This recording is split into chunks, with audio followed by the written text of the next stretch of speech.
Hey guys, and welcome to the very last day of Freelance Week. Today is the day in which I answer all of your questions, so let's go ahead and get started.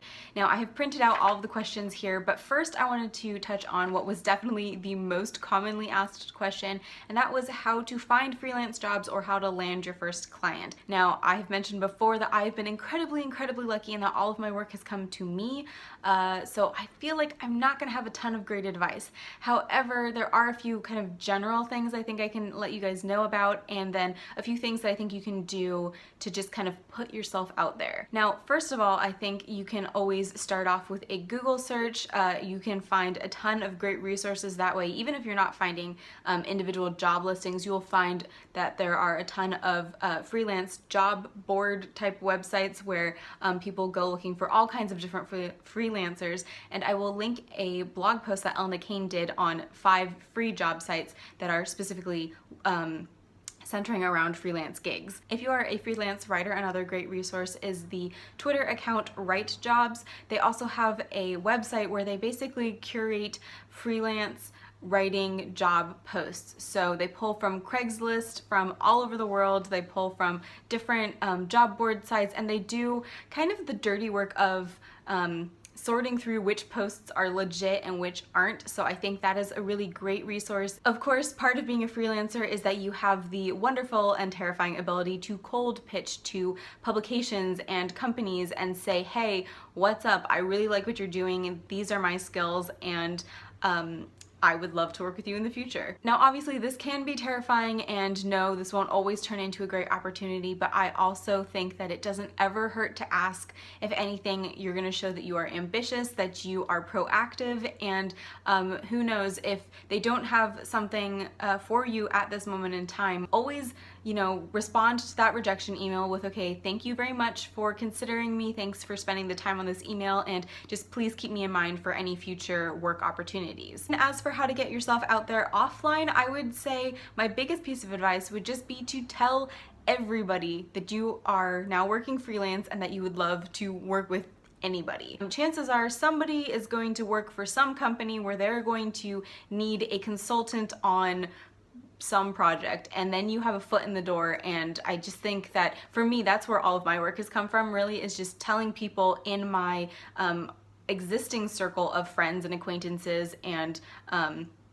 family friends, hey, this is what I'm doing now. If you hear of anything, just please let me know. So again, I feel like that probably wasn't as specific and helpful as you guys were hoping for, but that's kind of all I've got. So if you guys have any tips for people, definitely leave them down below. Okay, so getting into the individual questions, Beauty Your World 645 asks, how do you even market or reveal yourself to potential clients? So I kind of just touched on that when I said just tell people in your everyday life. I think a lot of the times, us younger folk tend to limit ourselves to the digital sphere, but just keep in mind that your actual real life acquaintances and friends are also going to be a great source of potential clients. But again, I would also say that you definitely need some kind of online profile, whether that is just on LinkedIn or whether you have a portfolio or kind of resume website.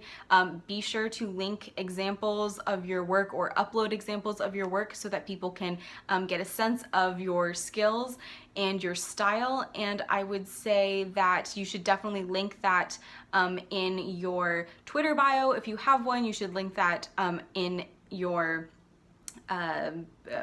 email signature underneath your name, so that every time you send out any kind of business related email, people get that. And then yeah, I think that would be kind of like a basic way to get started. Artie Moon Badger, which is a great name by the way, asks, do you remember how you first heard about freelancing and what were your first impressions of it?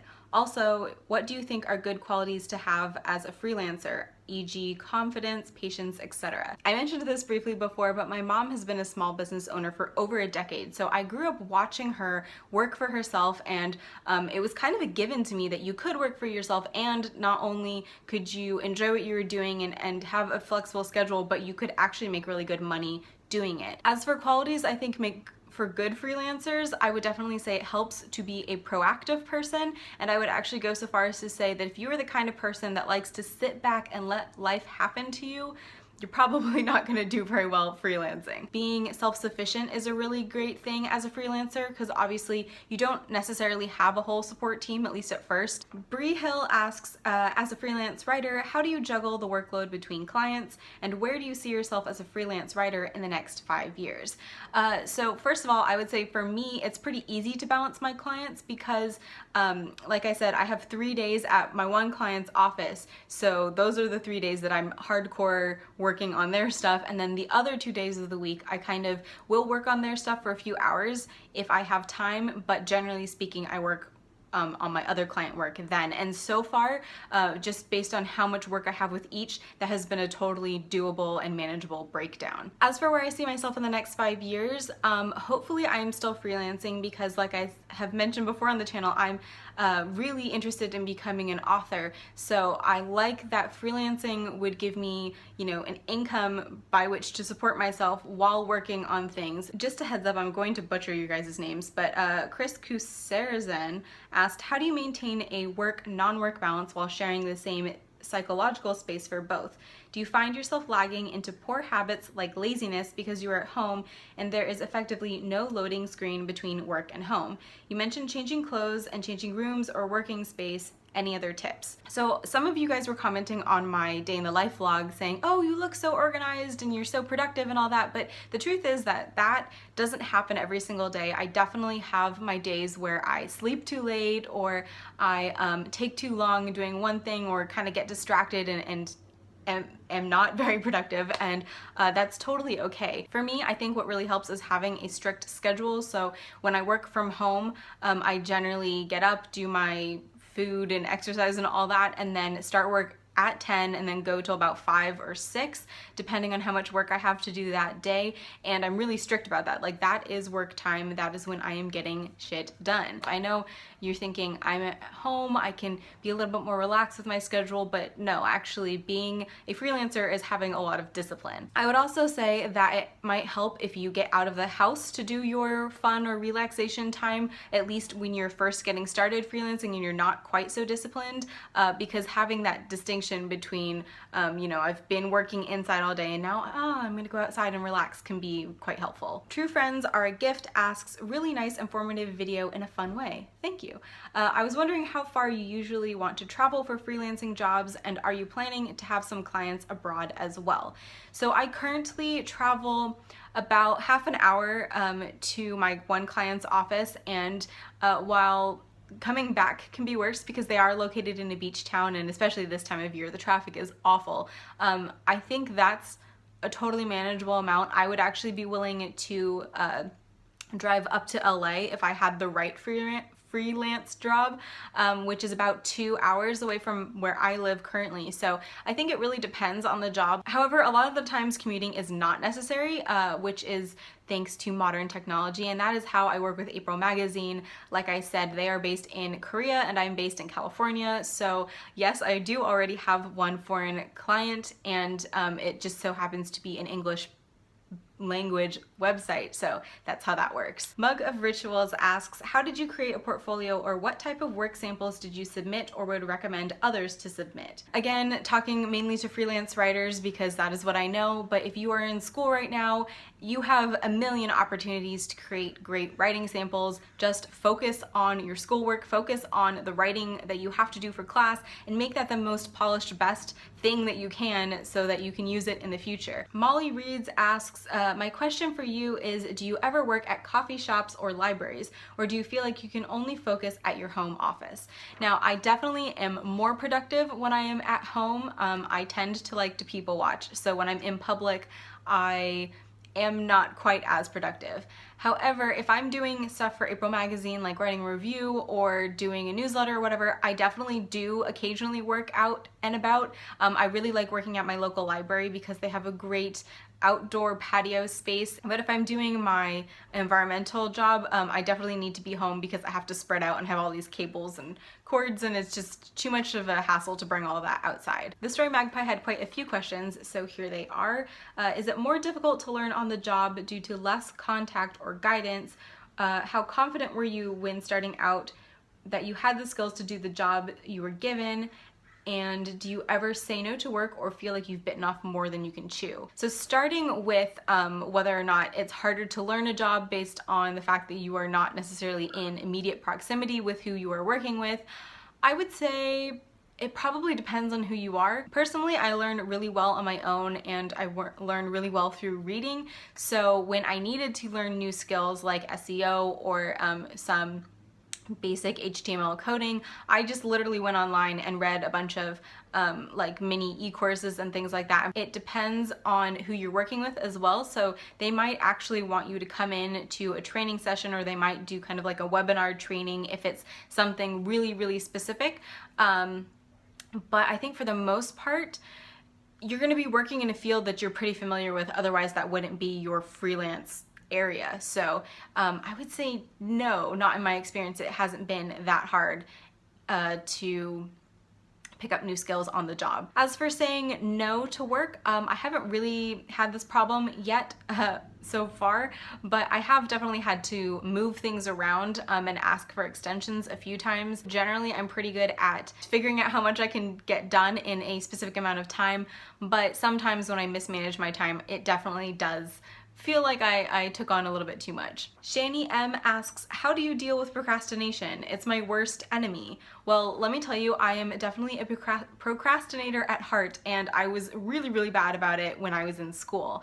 However, I think now the difference is I am paid for my work, so I have a little bit more motivation to get started on it. One thing I always remind myself, especially when I'm talking about my hourly jobs, is that if I start something when I'm supposed to and I can take my time and work really well on it and make sure it's a great piece of work, I actually get paid more, so that is a good motivator. The other thing is that if you procrastinate during the week, you either have to make work up on the weekend, or maybe you will miss your deadline and therefore lose a client, and those are just like kind of catastrophic things that I always keep in mind. And like I said, freelancing is 95% self-discipline, so if you can just start to force yourself to sit down and get to work no matter how much you hate it, you will start to get into a better pattern of behavior, and it'll become easier and easier to just, you know, screw the procrastination and get down to work. Ana Fiches de Lecturas asks, how do you organize or manage your computer storage or digital files? So when it comes to my Google Drive, I have big like upper level folders for each client, and then within those folders I have different folders for the different subtasks that I'm in charge of. It's like folder inception, but hopefully that makes sense. I also organize all of my work emails by client, and I think that's a great idea so that you don't lose those important work emails under a bunch of junk. For me, I use Gmail, and I just have kind of like a big freelance label, and then under that label I have different subfolders for each client. So anytime I have an important correspondence with my client, that goes in that folder. I think this one is DELFAVA, but they have quite a few questions, so I'm going to go through them one by one. Number one is, as a beginner, how do you build a comprehensive work profile to the extent that various clients will want to employ your services? So I kind of touched on this already, but if you were still in school, definitely think of each assignment as something that you can showcase to future employers. I also think it's really great if you can provide some variety in your samples. So in my case, when I first started you know, getting freelance jobs and people wanted to see my writing style, I would send them one academic paper and then one blog post that I did. So you could kind of get a sense of, you know, my more casual tone and then my more academic tone, and then they can basically see the spectrum on which you can write. In the event that you don't get a great deal of employment in a month, hence receive a lack of income, how do you maintain your everyday living expenses? Or do you perhaps fall back on your parents? So I feel like it's important to mention that for the first year and a half I was freelancing, I was living with my parents. They weren't making me pay rent, and so I had virtually no expenses. However, now that I'm on my own, I do have things like rent and utilities and my car payment, and I have like $80,000 in student loans, so I do have quite a few things that I have to pay for every month. So far, I have not had to fall back on my parents, and I don't plan to ever have to do so, mainly because I am a huge saver and because I like to keep a nice cushion in my bank accounts. One thing I would definitely recommend doing is saving at least 10% of your paycheck every month. If you can, open a second account that you just don't touch. So you have like your general savings where you can transfer money in and out for bills, and then you have your do not touch account for any emergencies or future expenses. A lot of people recommend saving at least 20% of your monthly income, but again, as a freelancer, your income is a little bit more variable, so I feel like 10% is a manageable number. And if you do that every single month, trust me, eventually it'll start to add up. In the long run, do you think you will stay a freelancer, and is being a freelancer a sustainable and viable choice for when you become older and have other obligations? I, again, grew up with a mother who was a small business owner, and we lived as a family of four quite comfortably. So I think I would like to make a go of it as a long-term freelance writer. Also, hopefully starting to do my own projects on the side. I have another question here from Anna, which is, what is your editing process when you write articles? So once I have written the article or review, I set it aside for at least an hour. I go do something else just to get away from it and clear my head a little. And then I will come back and I will actually print it out and hand write on it. I like to read it on a physical piece of paper. I like to edit and mark it up with a pen, and then I will go back in and make edits. If I'm really stuck on something, I will send it to either a friend or to my mom and say, hey, this is a really awkward sentence, but I can't think of another way to put that. Any advice? And generally speaking, that's really helpful. Finally, I have a question here I thought would be fun to end with, and that is from Hannah, who asks about the kinds of podcasts that I listen to at work. First of all, my favorite book-related podcast is BBC Radio 4's Books and Authors podcasts, specifically the A Good Read episodes where people argue about whether a book is a good read or not. Super entertaining and lots of great recommendations. I also really love Radiolab for more narrative style podcasts, and of course Serial and S-Town. Those were fantastic and I could not stop listening.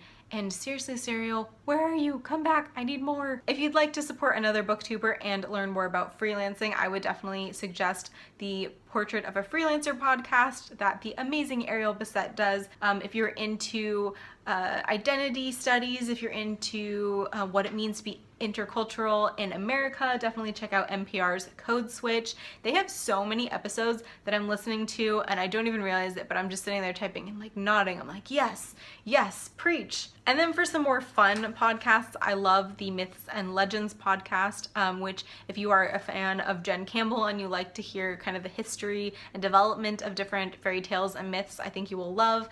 And most recently, I have gotten into Spycast, which is the podcast put together by the folks over at the International Spy Museum in Washington, D.C.